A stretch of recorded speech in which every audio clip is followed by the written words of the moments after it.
Hey, good morning, everybody. Happy Monday. It ails Monday, the 5th of September, 2017. Oh, wait, it's Tuesday. Sorry.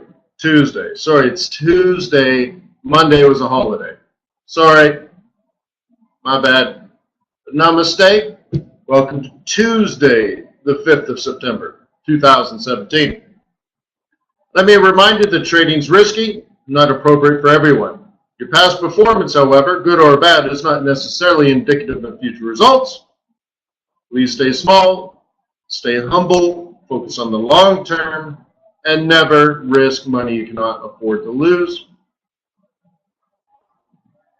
Ni hao! My name is Wayne McDonell. I am the Chief FX Market Strategist for TradersWay.com. Thank you very much for being a client. TradersWay.com. If you are not a client, let us earn your loyalty and respect. Visit TradersWay.com and open up a demo account. Test out our execution speed and our spreads. Say hello to our support staff. We'd like to hear from you. I do these sessions Monday through Friday here at Forex.Today, 7:30 a.m. New York time. And that is approximately London lunch.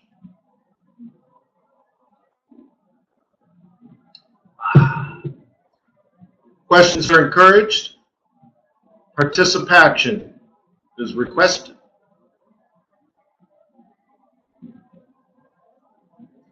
You should see some pretty colors here. Life is great, life is grand, and life is good.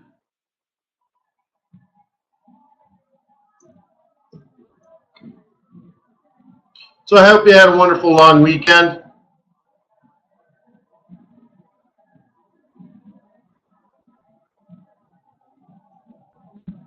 Bet you anything that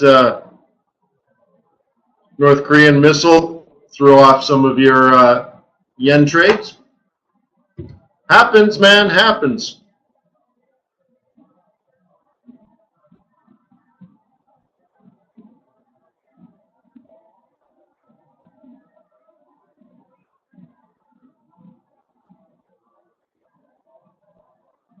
Okay, let's start by going to the calendar.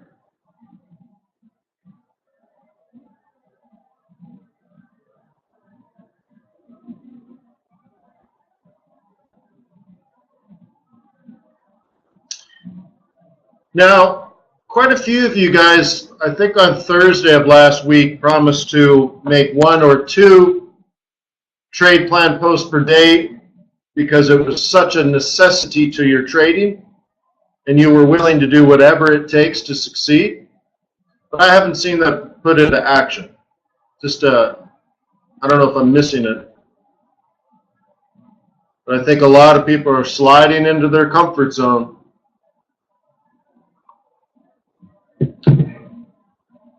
This is the time of year where you're supposed to be bigger and better. This is the time of year where you're supposed to step up. I'm just saying what you told me. All right, so let's take a look at what's going on. I'm going to zoom in a little bit.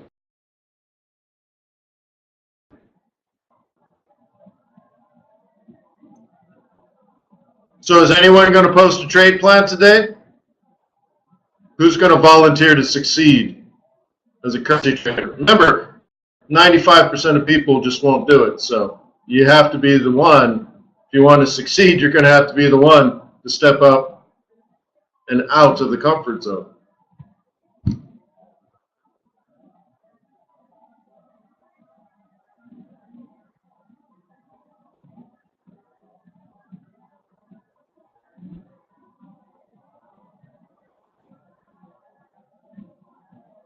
I don't know, Marina. Don't know. Yeah, I'm not saying that, but other people should post. That should be a nothing of an event. So anyways, let's go.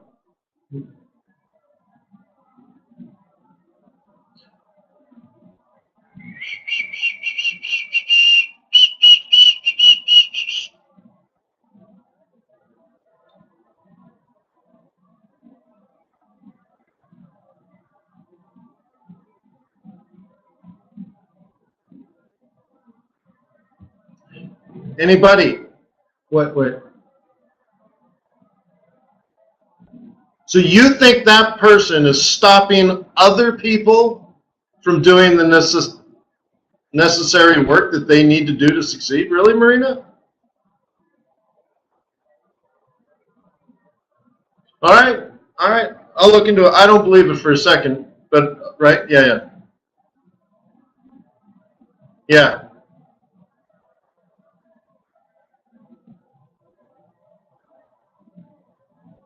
So anyways, here's an opportunity to download the RBA statement. Try to figure out the future here. That occurred in Asia last night.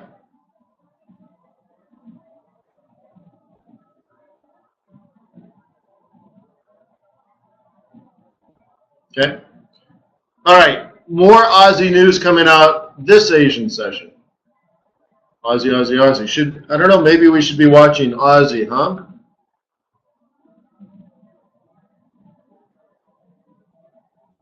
Do you know Australia is like pretty much the only country in the world that's significantly investing into gold exploration?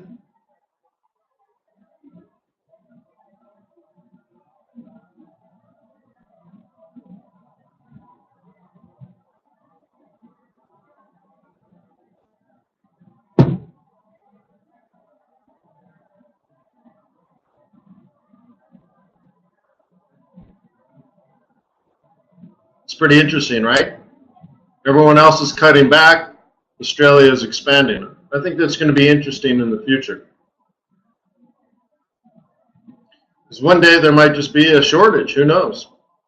Maybe not this year, but some year Australia will be the only ones with new supply. Man, I need a manicure. Whiz, look at that. Ugh. Look at manicure. All right.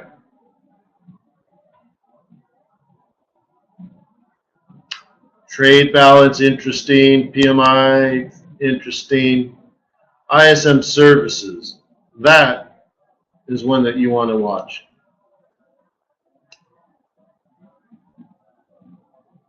There we go. Yeah, I hate how that formats. Too bad. So ISM services is the one that we missed in our NFP model. Okay, so that one's important because it represents 70, is it 70? Yeah, I think 70% of the market. So that is going to be an important one. Here, let's go back to what's here we go. Okay.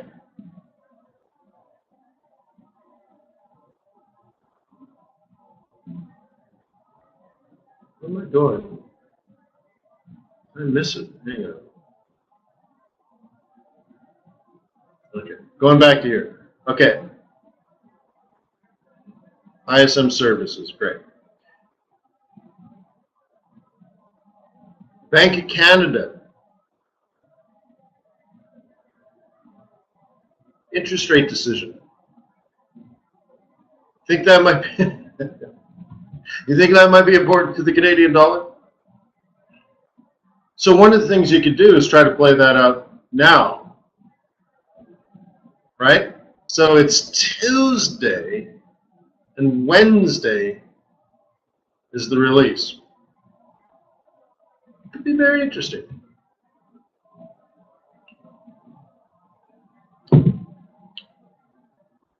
Now, I bet you most people here have never read a beige book. So on top of actually posting a trade plan, another challenge I would give you is to take the opportunity to download the beige book, or at least a summary of the beige book. Now, the beige book is something that gets published publicly.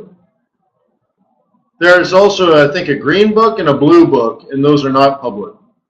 So what happens is the head of every Federal Reserve Bank, because there's a system of central banks in the U.S., not just one central bank, but a system of them, The presidents of each, like the San Francisco Fed, for example, will interview business leaders trying to gather forward-looking statistics. Not just backward-looking statistics, like crunching what's already happened, but actually talking to business leaders about future business, future hiring, for future productivity, all this kind of stuff, right? That information gets shared with the Board of Governors in advance of the next FOMC meeting. Now, all these reports from all the different presidents get bound together into one book, and they put a beige cover on it, and they call it the Beige Book. So it gives you an opportunity to actually learn about all the different regions of the United States and how they're doing economically. Yeah, it's a bit of a academic activity, but I think if you want to improve as an academic, as an economist, as a trader, as a macroeconomist, as a microeconomist, these things I think are important. And of course, you know, I'm kind of funny with these things. The way I've always looked at the market is 95% of people fail because I think they're unwilling to do the work or incapable of doing the work. Right? Stupid or lazy doesn't matter. It's hard to prove one or the other. So I'll do things like that simply because I know 95% of people are unwilling or incapable. So I can say, well, maybe, you know, for me, I might not be the smartest guy, but I'll work hard, and it's a start. So I'll just do it because I know most people won't. In fact, nobody will do it. And even though I've outlined it for you, and Paul's even posted a link, still 95% of you guys won't do it. Not just you, just everybody. So even though the link is there, and I just told you it was important to your success, 95% of people still won't do it. So it's up to you, like, do you want to be the 5% that will actually do it? Even though it's not likely to make you a better trader today or tomorrow? Right? Don't know. So I can tell you, the first time I mentioned that to Ryan, Ryan immediately read the Beige Book. Just boom. He's that type of person. I'm like, look, this is important. He's boom. I want to do it. Ryan's like a bulldog. He's a killer. So I'm a killer. You're a killer. He's a killer. She's a killer. You can be a killer too. So anyways, yeah. So Beige Book, ISM Services, why don't you read that report? CAD Interest Rate Decision and Statement, why don't you read that one too?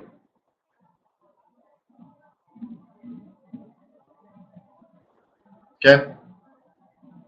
So anyways, there's a lot of central bank decisions this month,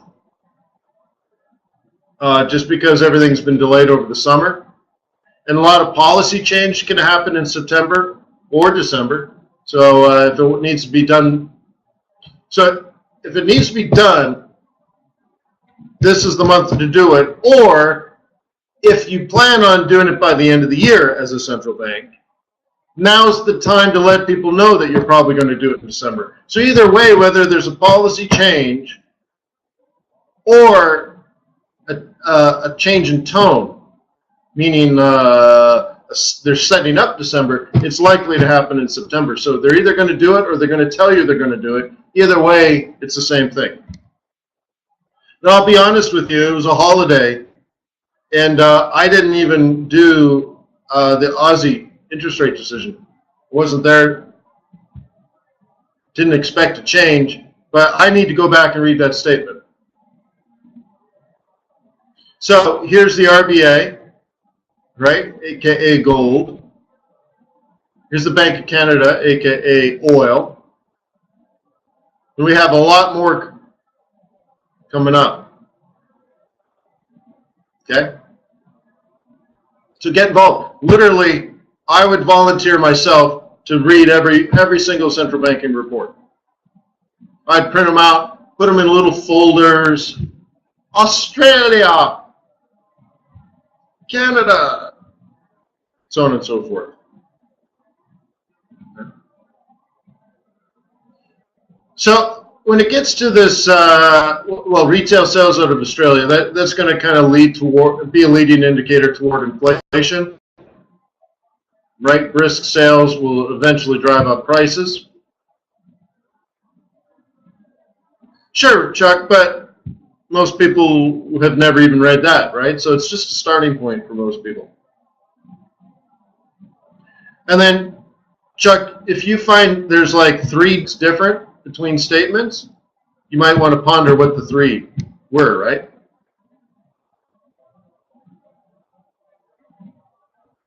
Yeah, I know they didn't change rates, Ralph, but it's even just, how about this? As a potential money manager, right? Just think of it this way. As a potential money manager, you're supposed to have answers. You're supposed to be the one doing the work that other people are unwilling and incapable. So you could be working for a very wealthy person that just simply doesn't want to read central banking statements, or is incapable of, because they made their money in other ways. So wouldn't it just make your clients feel better if you're a money manager to say, in a conversation, which, you're going to load, and you're going to say, hey, I was reading the recent statement from the Reserve Bank of Australia, and their economy is just slightly different from what we're facing. But it's really an interesting dichotomy. Now, in Australia, blah, blah, blah, blah, blah, blah, blah, as compared to here, blah, blah, blah, blah, blah, blah, and that could create some very interesting, opportunities.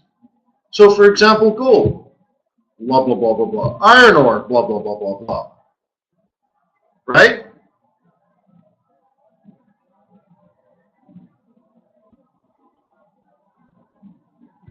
You see what I mean? And then you say, and based on that, I did some other research, and it turns out Australia is the only major economy that is actually investing into gold exploration. And I think that's unique, and that could lead to something. And all of a sudden, people are just happy that you know this stuff. Right? So maybe it doesn't make you a better trader today, but if you're a money manager, it makes you a better money manager, because then your clients are more comfortable with you. Okay, great. All right, Thursday, jump right into ECB.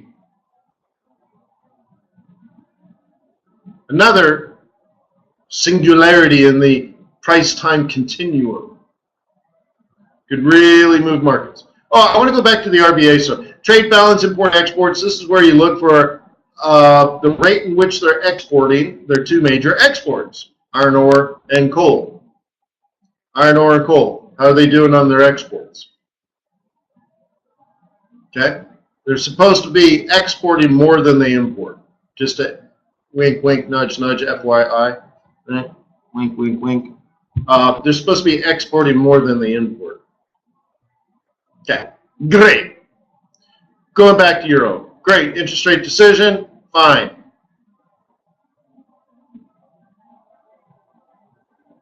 What are they going to do? Why are they going to do it? What's the future look like? Okay. Then they got the press conference and the statement. Read it, watch it, listen, get involved, become an expert. Weekly jobless claims, not that interesting, great. But IVPMI can be a great trading opportunity for CAD. So you notice CAD is probably going to move this week. Okay? Oil is like, if oil moves, CAD's going to move. IVPMI is going to move it. Bank of Canada is going to move it. It's going to be a trading currency. Chuck says iron ore futures looking up. Why?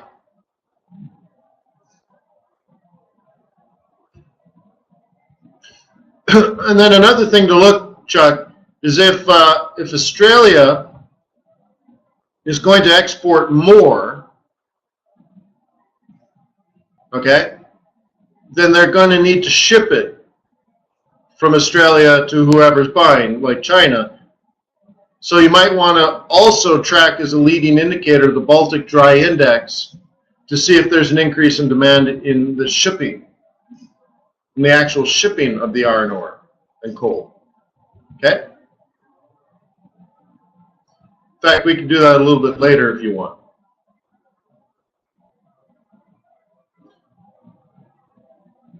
Okay? More Australian news, and then wowzer. Boom, boom, boom, boom, boom, boom, boom, boom, boom. So Thursday is another great Asian trading session. Okay? And when you get good data out of China, often it can move the financial markets in the United States the following day. So if this is good data, maybe Friday you get a stock market rally. Okay. German news, great. UK news, great. Right? Especially this inflation report. This is a big one that moves the pound. This is interesting because, you know, we're trying to figure out whether we should be selling off the pound or be buying it back, especially at the end of the year if yen weakens again, if we can get past this geopolitical stuff. And is inflation high enough where the Bank of England needs to raise interest rates to support the pound? These are all very interesting and legitimate questions to be asking as a global macroeconomist, especially one that trades currencies for speculation. CAD jobs.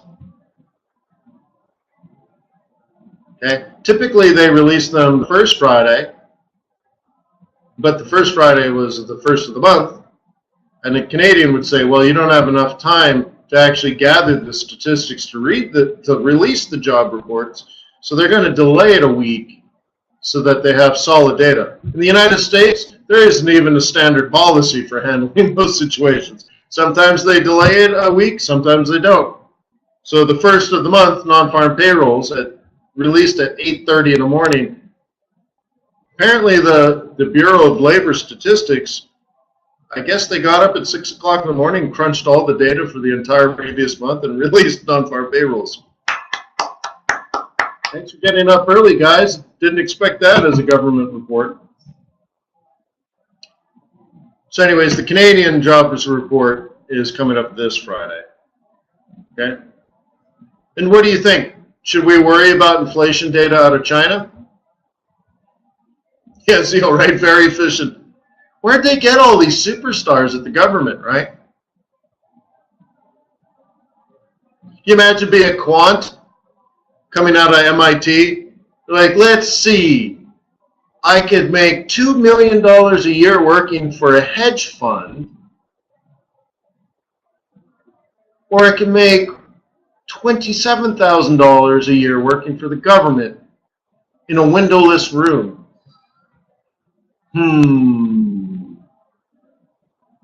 Which one should I choose?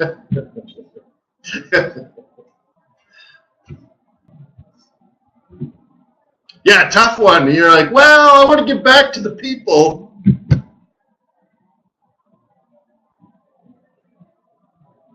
I think what I want to do is I want to buy a giant house on a nice giant piece of property, and I never want to leave unless I'm getting on an airplane. I went out to the world over the weekend, and I'm very unimpressed with the rest of the society. Of course, I feel like, honestly, I feel like The Walking Dead, where I just want to put up walls, right? I want to put up walls and just keep all the zombies out. I noticed today, yesterday, we went shopping. Keeping up the economy. We went shopping. I'm like, everybody's limping. Everybody's hobbling. People walk like this. Everybody. And I'm like, they look like zombies. Like And they all look hungry, like they're gonna, if I get too close, they're gonna eat me. Yeah, totally. I am not joking. So I'm like, wow. So I ate my 20-ounce steak, and I'm like, get me home. No, but seriously, go out into like a shopping center and watch people. I'm telling you, the vast majority of people in the United States hobble and limp. So anyways, I want to put a giant house on a big piece of property, put a huge fence around it, and I don't want to leave. I don't want to leave. I give up.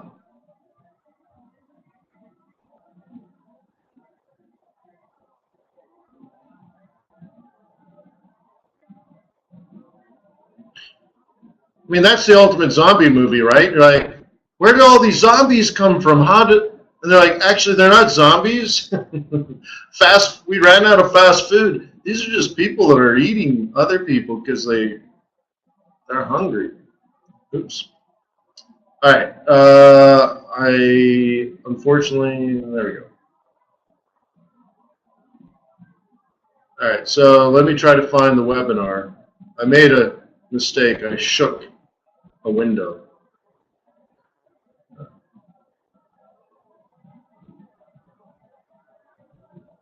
Yeah, Freddie boy.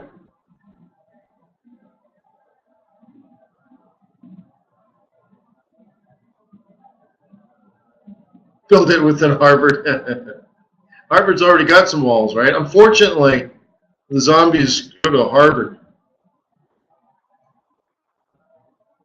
So when I walk to class in the summer, there are hundreds of tourists on campus. Hundreds. There's more tourists than there are students. All right. Oh, I know what I want to do.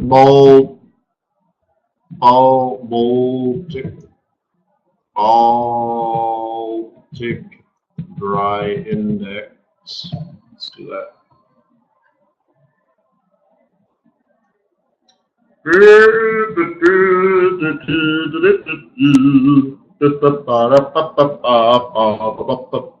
All right, Baltic Dry Index.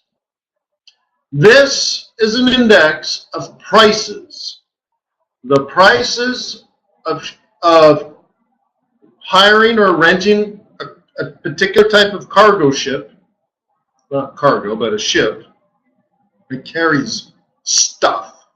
And the type of stuff this type of ship carries, like iron ore and coal, probably wheat, you know, that kind of thing.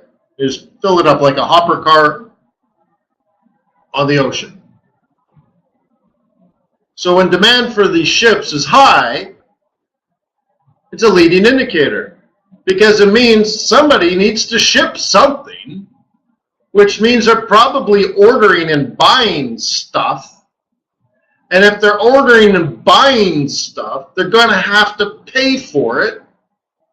And if they're shipping it on a ship over oceans, clearly it's international payments. So money is going to move from one country to another country. So money could leave China and go to Australia, and then some sort of commodity will leave Australia and go back to China. See what I mean? So you want to track demand for the ships. And when demand is high for the ships, the prices go up. And when demand is low for the ships, prices go down. Now you can also do supply side economics. Let's not get into it, because then I have to shift multiple curves. It can be done. It's not that complicated, but we don't have to go there. So we'll just do demand side economics, okay? Demand goes up, prices go up. Demand goes down, prices go down. Positively correlated. What? Hoorah! Go back a year. What? We were at 685 as a low. Dramatic rise, dramatic fall. So in July, as they say in Georgia, in July, We were at 800.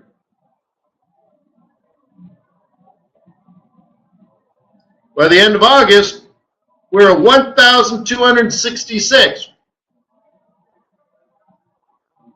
Seems to be up. And also, based on where we are now, it seems like we're kind of toppish, but wouldn't it be interesting to see an increase above this 1,200 area? Right? If we can get 13 plus, 14, 15, it'd be interesting, right? It could be something that could lead you fundamentally. If this goes up, I would guess, what? Canadian dollar, Aussie dollar? See, if China's buying wheat and barley from Canada, this should go up. If China's buying iron ore and coal from Australia, this should go up. If China's buying soybeans from Brazil in the United States, this should go up. You see what I mean?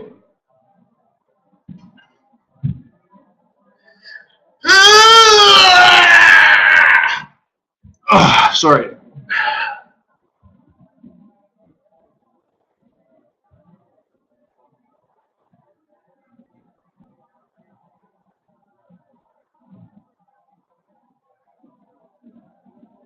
So a little bit of a leading indicator. Now there's also in the United States, and I don't look at it very often, like once a year just for interest, but there's also a similar price data release for trains in the United States.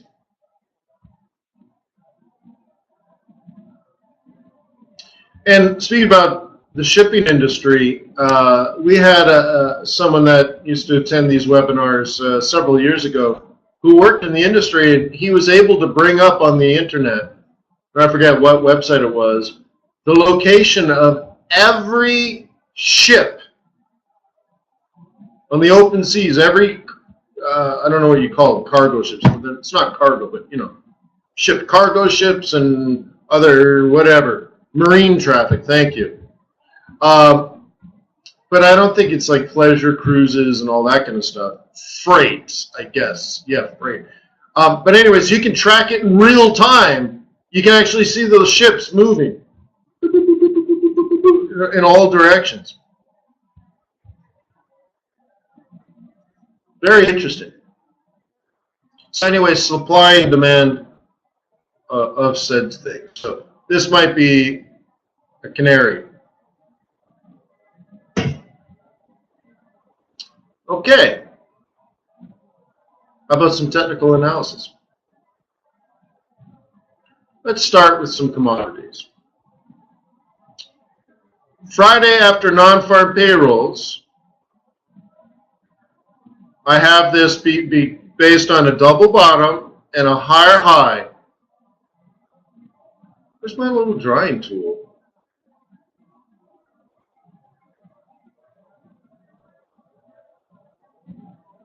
I don't have a drawing tool. Where's my little drawing tool? There it is. All right, cool. All right.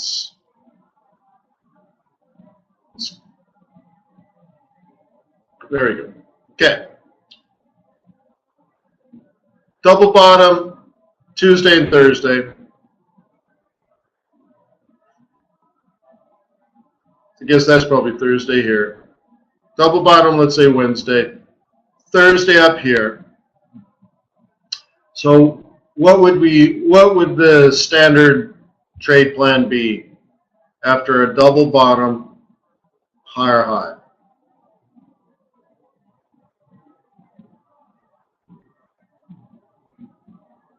How have you been taught? By a retracement at the roll reversal. So you would plan like this. Okay. Now you can see even previous to that we had trapped it. previous to the breakout. And I trapped it based on this. So you could also kind of incorporate that. And you can see I also did that because it's a pivot point. Okay, there's a pivot point in there. As of last week, it was the support pivot point.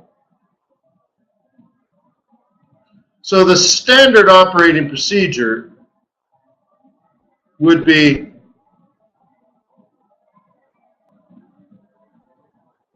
breakout, look left, look for the cluster. We know it's a support pivot, and you buy.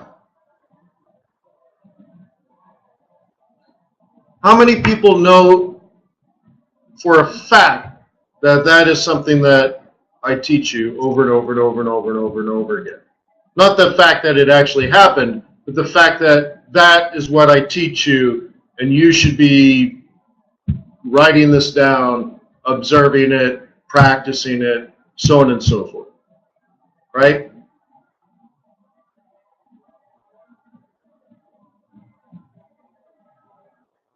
Chuck says, I didn't know, but now I know, right? Yeah. Typical breakout. So when I tell you to trap things, we're looking for a breakout. And then once it breaks out, we're looking for a retracement. Now, I also believe last week that I was talking about buying around 45, that I thought it would head down to 45, and that we'd be in a 45-55 range, even though oil had been falling for several weeks.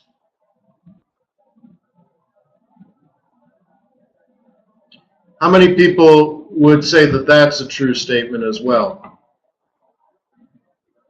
That beginning of last week, I wasn't really ready to buy, but I was thinking to get ready to start. That kind of stuff. Yeah. All right, cool.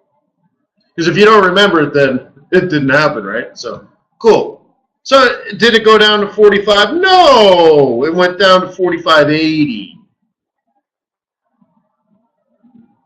I thought maybe we could get it down to here or something. I don't know. It was like, I guess, a rough 45.55. So anyways, cool. So by the end of the week, we found ourselves double bottoming at 45 and some change, less than $1 off. Then we find ourselves with a higher high. At that point, easy street. Okay. And now we have to decide, is it going to continue? Well, that's a whole different matter, isn't it? But we can talk about resistance. I'm thinking in here, 49 seems like enough for this week, right?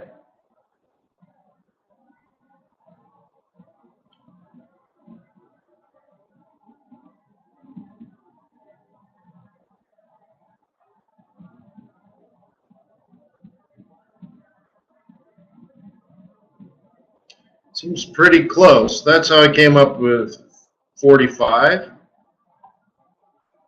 What do you think? The low of the decade?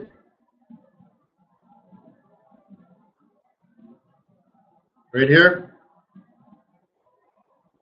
What are you going to do over the next 3, 4, 5 years? What's your outlook?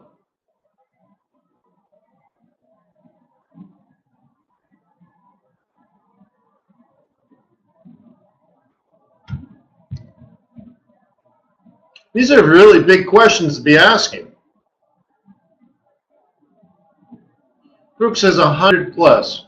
Well, I don't think I'm ready to drink that Kool-Aid, Group, but I kind of think that this 45, 80, whatever, this area here,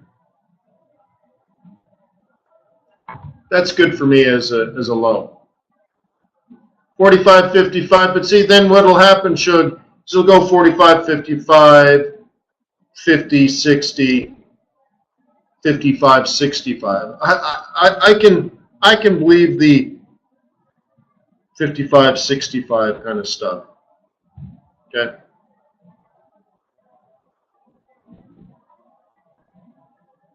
Okay.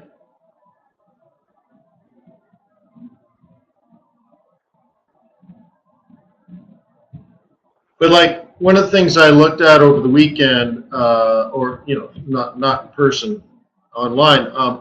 There's a manufacturer of a 68-foot yacht. Well, we don't know around 70. We don't know, but we can guess on the bottom. How about a 68-foot yacht? How much, if you were like to just cruise around in your 70-foot yacht, how much do you think you're going to spend on fuel per day in your twin diesels?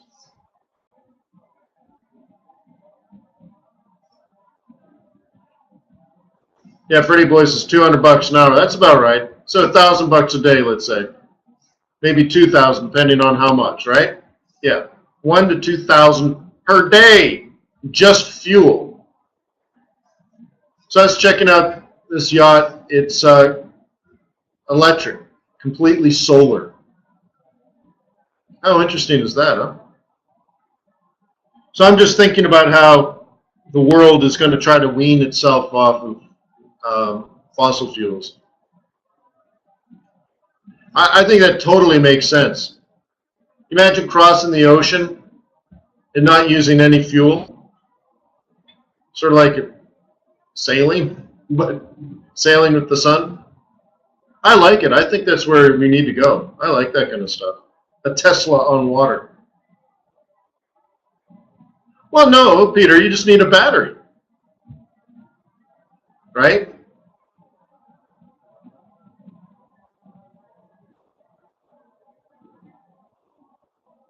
No, I know. It's a real concern. So we need improvements in batteries and stuff. But I would assume that we would have improvements in batteries. I did go shopping for about, I don't know, a month and a half ago. Cruise around the lake. I'm like, I want to see all your electric boats. He's like, no, we don't have any. Like, you don't make any electric boats? He's like, well, we got them. Not here. You could order them. So here's the problem, though. None of the boat manufacturers actually want to make them. But they do, but none of them work that well. And it's going to be much more expensive, and it's not going to work well.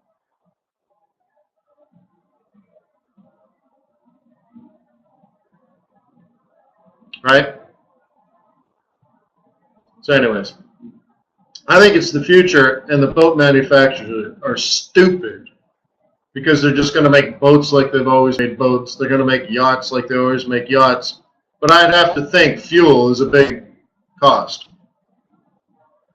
All right. So anyways, supply and demand of fuel. So oil going up, cool. Makes sense technically. Makes sense fundamentally. Just kind of, I felt like we're not going to go to 40. So how about 45? Well, I was wrong. 45, 75. So oil's going up. Not a big difference in supply or demand. Oh, I guess the one thing to comment is oil fell during the big hurricane, when I think a lot of people would have just bought blindly. And then as soon as they got knocked out, guess what happened? Then it went up without them. Too many suckers chasing the same dream, right?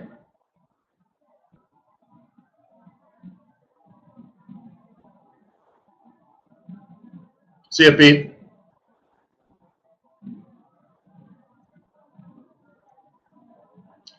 Gold. You can see I have this set up for a roll reversal already. WR1 is the top, however. If that holds, WS1 is the projected bottom. So that's one scenario that technically could happen. R1, S1. If you don't think that that's going to happen, right, because that's a consolidation move, if you think it's going to continue trending up, then what you want to buy is here or here or here. So you have to ask yourself, where do you want to buy it? Now, if you've taken the swing trading course, you will notice that we are out of position.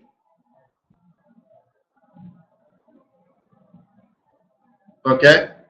Typically, when you're out of position, you want to use the moving averages, but the moving averages say sideways to down. So it does feel like a SWS1 target.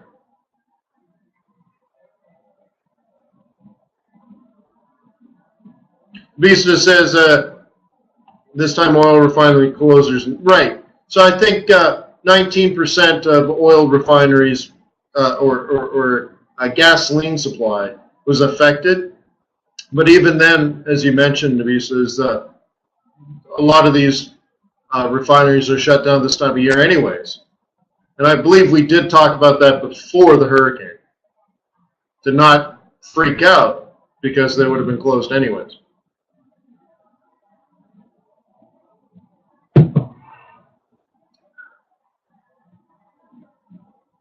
Now, one interesting tidbit is one of the refineries only refines a particular type of oil. In fact, all refineries are designed to refine a particular type of oil. So Canadian oil, American oil, and you could even say Texas oil is different than Pennsylvania oil, for example. Baku oil, Venezuelan oil, Libyan oil, Nigerian oil, Angolan oil, Saudi Arabian oil. They're all different. They're different types of oil, different thicknesses, different chemical compositions, so on and so forth. So one of the refineries, and I believe the one in Louisiana, it's designed to refine one type of oil only, and that's Venezuelan oil. Isn't that interesting? Nowhere else in the world can you refine Venezuelan oil. There's more Venezuelan oil in the world than Saudi Arabian oil. One refinery, and it can't do anything else. You might be able to get some Canadian tar sand oil into that. They don't like the mix, you know.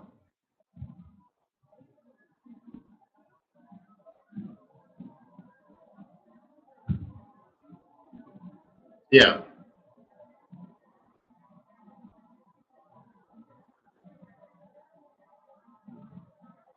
Well, it's like Saudi Arabia doesn't have any gasoline refineries. Where does Saudi Arabia get its gasoline? America. What? Yeah, that sounds fair.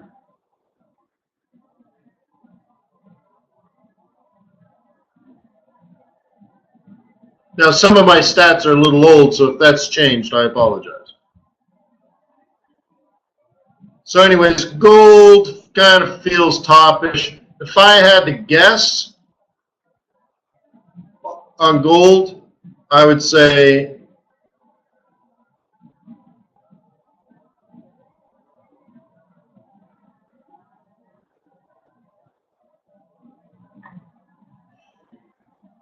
like that. Big guess.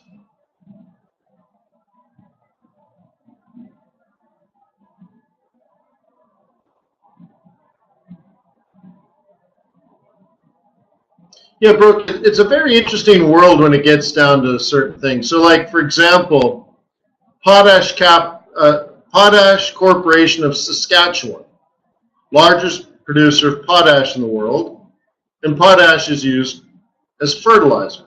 But they also make fertilizer from other things. The #1 ingredient in the world for fertilizer is natural gas.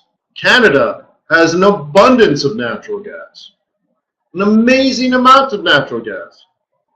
However, one of the things that the Potash Corporation of Saskatchewan loves to do is go all the way down to Trinidad What? Trinidad. Southeastern Caribbean, I think you'd call it. Little island. They have filthy, nasty natural gas coming out of that island, which is great. If you want to frack it and crack it and then make fertilizer. So the Canadians go all the way down to this little island, suck out their nasty, dirty natural gas, compress it into a liquid, ship it all the way back to Canada, paying the Trinidadians nothing for their ugly, stinky, filthy natural gas. Here's some pennies.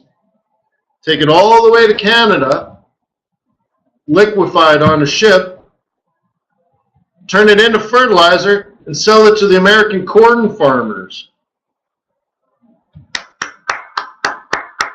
Now, the good people of Trinidad could do it themselves, but they don't. So Canada does it. Strange world, isn't it?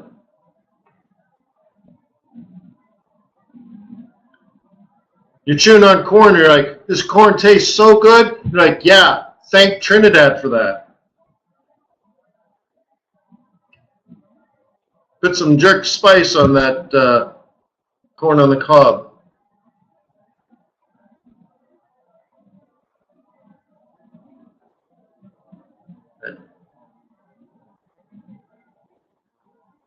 All right, so we got, oh, you want to do peso. Okay, what do you think? Friday, we had it coming down. It came down. During the holiday, it retraced. Oh, sorry. And then when traders came back to the market, it's moving back down again. Cool.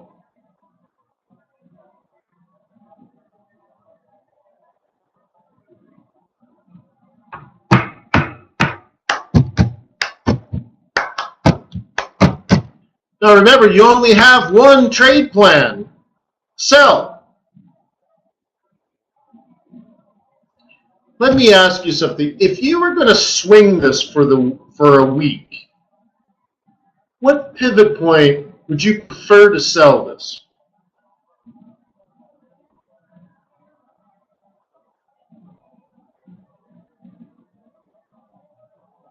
Like if you were praying on your hands and knees, what pivot point would you want to sell? WM3. Okay. Let's see if we can find it. WM3. That's quite a coincidence. But that's where we are on the London Open, when traders came back after vacay. That's an amazing coincidence.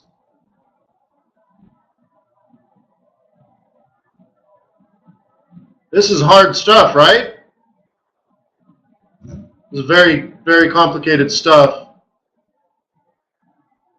We only have a month to prepare for this one particular day. What's our target then?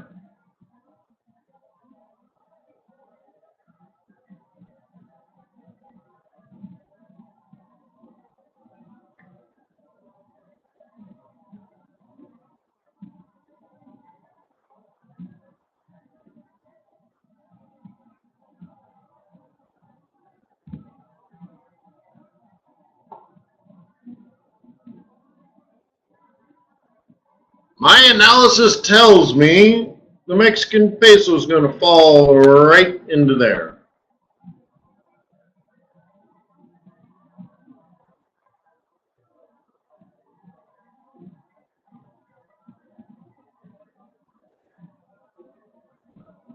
Well, technically it would be WM1, but there is an MM1 in there too. Great, wonderful, lovely. All right. Is it going to fall straight, or are we going to have some bounces along the way?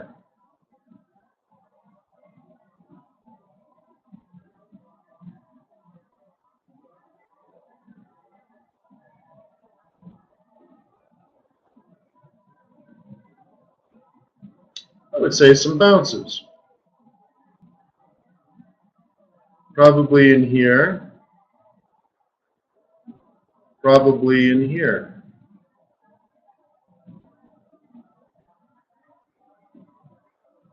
So to account for that,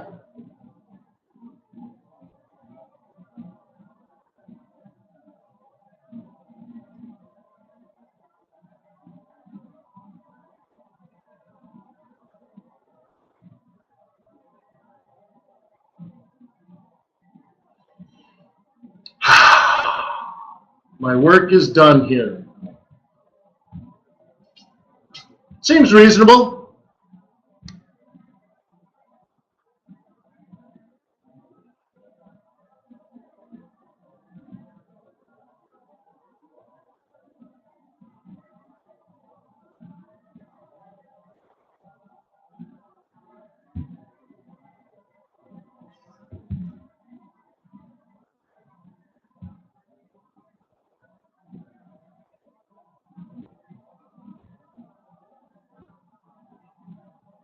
Okay, seems reasonable, doesn't it? Could be a rabbit, could be.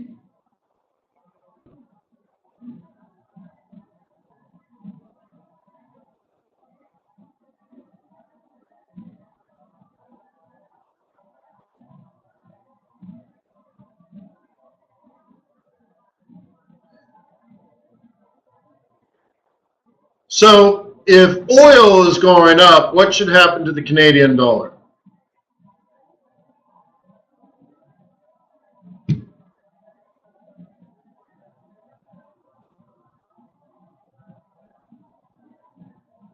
Right?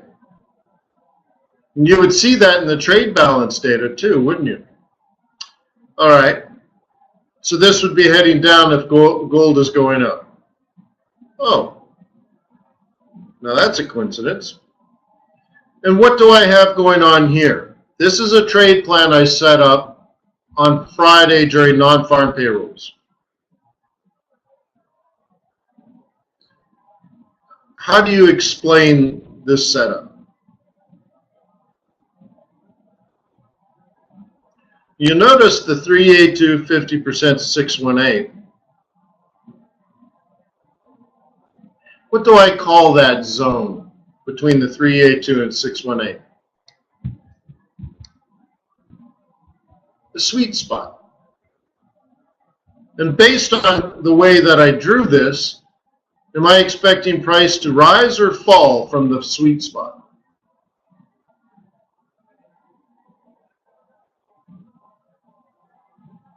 Fall. Now the interesting thing is you can see when I drew this, we were not even near the sweet spot. It was a setup for Monday.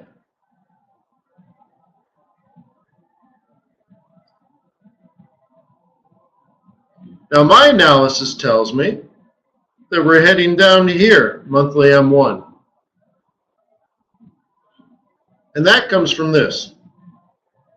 618 being the top, predicts the 1382, which is also a monthly pivot point. And based on Friday, it's Tuesday. Based on Friday's analysis, I already have drawn the target for you. We did this Friday. So you had Saturday, Sunday, Monday, and now it's Tuesday. 3.5 days to set all that up. And the interesting thing is, it's already fallen. Adair says, Wayne, how do you know it won't go to M4? Oh, well, I wouldn't know that. So all I have is a plan. I don't know the future. I have no idea, like, how would I know it's not going to go up or down? Well, I don't know that. All I can tell you is this trade plan is projecting, and I also remember doing this, okay? But because it's a lower low, I'm going to trade it like a breakout. So because it's a lower low, I'm expecting a lower high and the new lower low. So it's just technical analysis.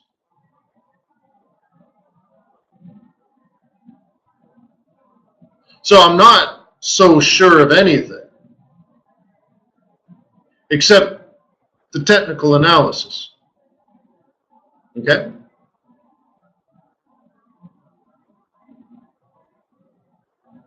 So I don't have any other setup here. Also, Hadir, I spoke probably for a half an hour before this trade plan, outlining why I thought oil would go up. So if oil goes up, this goes down. So it's all just a trade plan.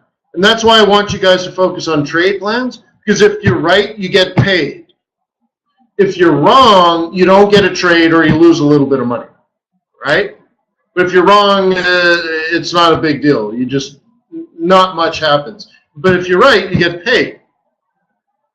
And all you're trying to do is not predict what the market's going to do. You just simply develop a trade plan, a bull or a bear, buy or sell, using technical analysis. And if the market agrees with you, you get paid. That's it. You're not trying to figure out the market. You're just setting up a plan. And if the market agrees with you, you get paid, which is a bit of a difference. People that are trying to figure out the market are already late,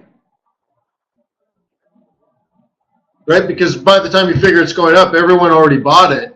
They already made it go up. So now if you're buying it at the top, you're probably the liquidity event, right? Okay, Hinder? So again, to me, we hit a top, dropped all the way to the bottom, made a lower low in a scenario where I also think oil is going to go up, which would fundamentally, based on intermarket correlations, drop this further. Plus, it made the lower low, so technical analysis says sell the lower high to create the lower low. So it's just simply a straightforward basic trade plan. Now, if I had thought oil would fall, I might talk myself into saying, well, then we want to buy in this green zone. But technically, I'm not supposed to buy a lower low, so I need it for it to make a move into the trade zone and maybe off of an M2. So if I thought this was going to go up, I would have to wait.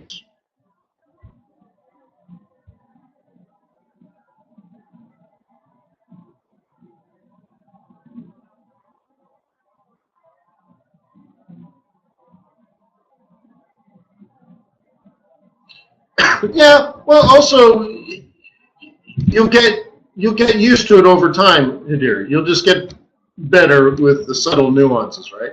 So in this case, if you want it to go up, you need to start planning, right? So like always focus on facts. Okay, let me get rid of this. Always focus on facts. So you think it's going to go up, let's say. Oops. Okay. If you think it's going to go up, because I don't know if it's going to go up or down. You don't either. But let's say you're developing a trade plan to take it long. You need to identify 2 or 3 levels of support. Okay? Well, I see a pivot cluster here, right? And Friday's low. That is definitely support. Now, it is a lower low, so I don't like it. But you can certainly start creating trade plans. One trade plan would be to buy a bounce, right? So you get a scenario like this. So you're buying off the pivot cluster low. The second one is if you get a higher high relative to the double bottom, that the next trade plan is to buy a roll reversal, so on and so forth, which is then higher than this, which will probably give you a dip like this and then up. So that's all you have to do. If you're a bull, that's what I would do. And I would wait, because this first one is the riskiest of all the trades, right? Because to change the color here, right, there's a high potential for this to do, let's kind of do it like this. Okay? So the first one, you want to buy off the double bottom as a cluster because it's support and you have a trade plan that's bullish. Right? So to draw the entries now, Your first entry, but the riskiest of all, is this entry here. The second one's going to be this entry here based on the role reversal. And the third one would be the role reversal off the central pivot, which is also this area, and so on and so forth. Okay? That's what I would do if I was a bull. And that probably will happen. Therefore, my other trade plan will not work out as great as I had hoped. But that's all trading is. Setting up solid trade plans before price, before the market, before traders have decided to do what they're going to do. Well, maybe not before they've decided, before they've done what they planned on doing. So traders that try to figure out the market are sitting around watching everyone else execute trade plans, because that's what makes price go up or down. So if you're sitting there figuring the market out and then all of a sudden you're like, yeah, I guess the market's bullish, well, by definition, that means everyone had a bullish trade plan and they already carried it out. You missed it.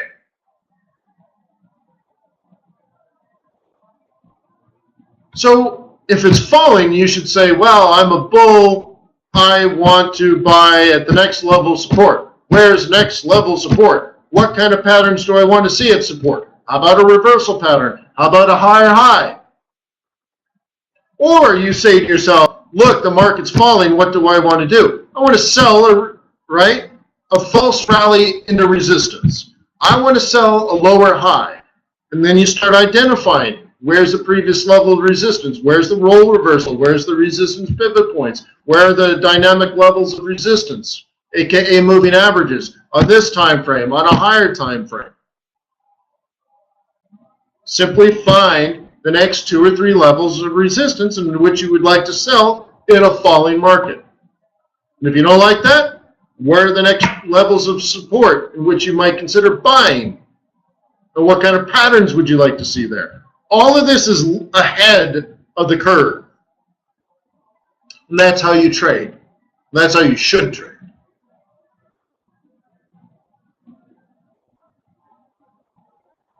Right?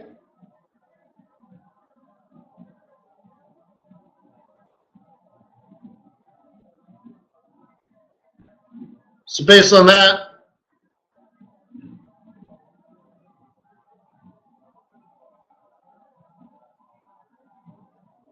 I hope this stuff sinks in, guys. I want to see you guys succeed. I want you to be ahead of the curve. I want amateurs trying to figure out what you're doing so that you can provide liquidity for us. Right? So anyways, that's daily. Let's go to hours. So I'm still hanging on this one. Still hanging on. Ooh, ooh, ooh.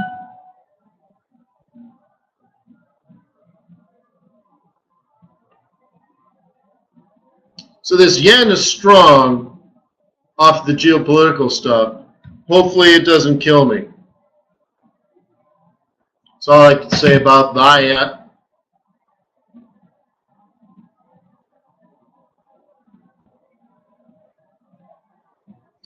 Now, it doesn't look as good as it used to, but that's because I've locked in 100 pips profit.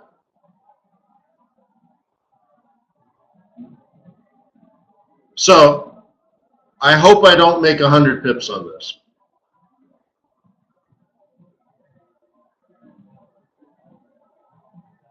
Okay? And I'm below 100% retracement. So it would require 121.4% reversal. That's a big reversal.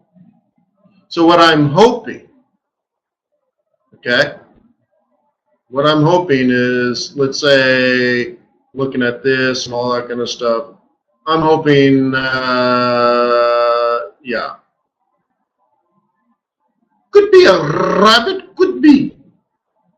At least my cat is strong. That's why I trade with fundamentals behind me. I'm very lucky, quote unquote, lucky, to be in trades that just happen to be fundamentally stronger than other trades. so that when the yen unexpectedly gets strong on something that's not economically planned, like a data release or seasonality, even despite that, I'm doing okay. So anyways, peace on earth. May the pips be with you. May your profits be above average. I'll be here every single day, same time, same place. Small cover, 2-drink minimum. Bring a friend.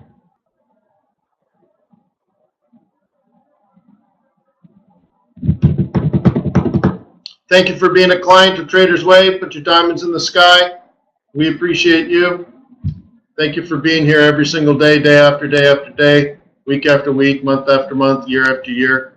We've been doing webinars now for 13 years, almost every day.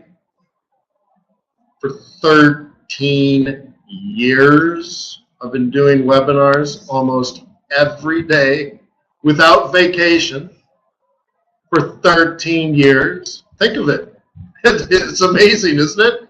I don't even take vacation.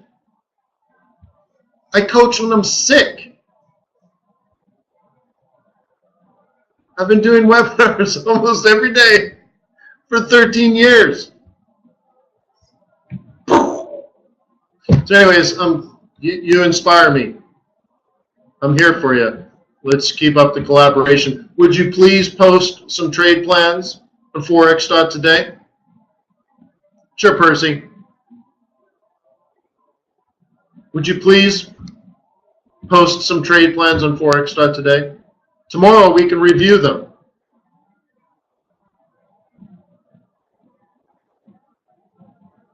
Okay, I'm going to ask you again. Would you please post some trade plans on Forex.Today? Perhaps we could review them together tomorrow, and I can give you feedback during the webinar.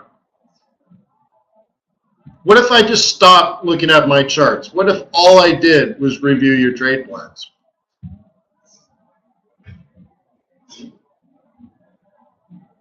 It's not a bad idea. I mean, of course, my trade plans seem logical and intelligent. Well, I've been doing this every day for 15 years, right? So would you please post some trade plans on Forex.Today so we can work together as a community? I'd like to see you improve. Because I have a feeling a lot of people sit and they listen to my analysis and they're like, that totally makes sense. Yeah, totally makes sense. And then the lights and cameras go off and you look at your charts and you're like, I don't have any idea what's going to happen next. Right? You're like, wow, this could go up, this could go down. This is, yeah. So anyways, please participate. Please post trade plans. Let's work together and collaborate, okay? Peace on earth. May the pips be with you. May your profits be above average. I'll see you tomorrow.